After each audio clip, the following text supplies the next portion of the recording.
Hello, চলুন আজ একটা বাড়ির ভিডিও দিচ্ছি। আমি তো সবসময় যেখানে যেভাবে থাকি সেভাবে আপনাদের ভিডিও দেওয়ার চেষ্টা করি, কিন্তু প্রচণ্ড উত্তরবঙ্গে গরম চলছে। গরমে বাইরের ভিডিও বানানো যাচ্ছে না। আর এত গরম গরম তো গরম, সাথে প্রচুর রৌদ্র। তাই ভাবলাম আজকে একটু বাড়ির ভিডিও করে আপনাদের দেখাই।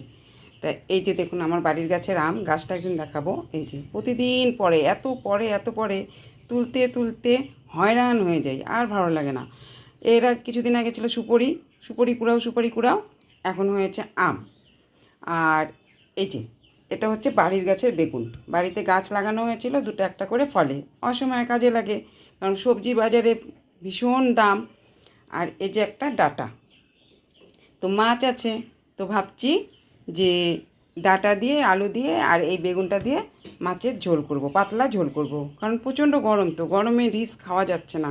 মনে হচ্ছে জল ঢেলে ভাত খেলেই ভালো হয়। তা সবসময় কি আর জল ঢেলে ভাত খাওয়া যায়? শরীরও ফুলে যায়। তা যাই হোক, তা এখন যেটা বলার জন্য ভিডিওটা নিয়েছি, এটা হচ্ছে বাড়িতে আমার বিভিন্ন ধরনের কচু হয়েছে। জংলা কচু আছে, কালো কচু আছে, এটা হচ্ছে শোলা কচু।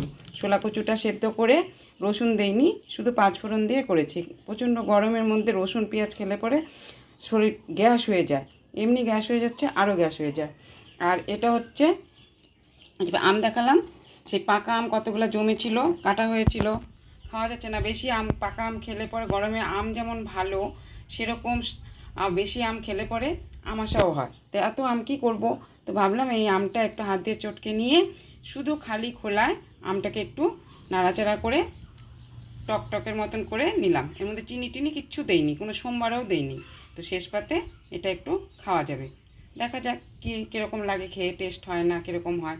অনেকটা কিসের মতন বললেন তো? আমের ক্ষীরের মতন। তো দুধ দিলে পরে আমের এটা ক্ষীরই হয়ে যেত। তার মধ্যে ক্ষীর করলে কিশমিশ কাজু অনেক, কিন্তু যেহেতু গরম পেট ছুটবে, সেই জন্য এটাকে এভাবেই করলাম।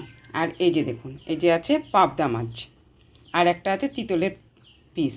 তবে এই মাছটাই আমি ভাবছি দিয়ে করব, কি বলে এটাকে, ডাঁটা আলু বেগুন দিয়ে করব। তা চলুন একটু এগিয়ে নিয়ে যাই। একটু পরে আপনাদেরকে ভাতটা বসিয়েছি, দেখাচ্ছি। ভাতটা হয়ে গেছে, ভাতটা উপর দিতে হবে।